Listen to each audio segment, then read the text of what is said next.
Well, we'll recap what we done. We sterilized our jars and our lids. We cut the cabbage in about 1/8 to 1/4 inch slices. And we filled the bowl and we add the salt to it. And then we got our hands into it and mixed that salt up into the cabbage. Make sure it's all incorporated. Making sure the cabbage will sweat. We took it to the sink and rinsed it in the sink there.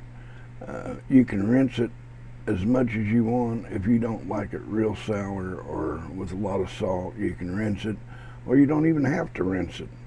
It just depends on what level of sauerkraut you like. And then we packed the jars and we packed it in there as tight as we can get it. And that's what will cause the juices or the brine to come up in the cabbage. Now we packed it where the brine is above the cabbage. You don't want the cabbage to be exposed to air.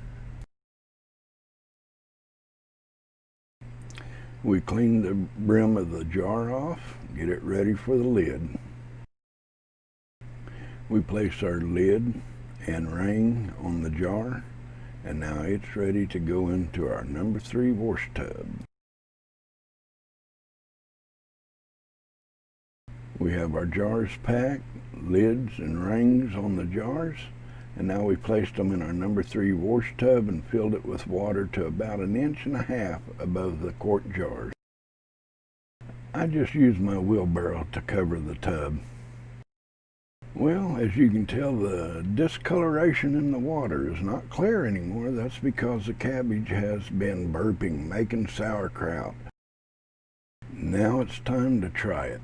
I believe waiting 10 days is worth it. Well, we'll give it a taste here.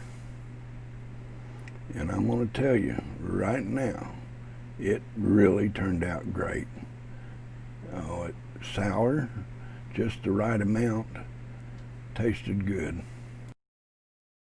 Well, I hope if you tried it, it turns out just as good as mine did.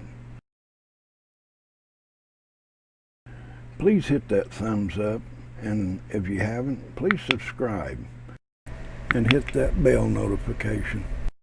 And please leave a comment. Thank you so much for watching.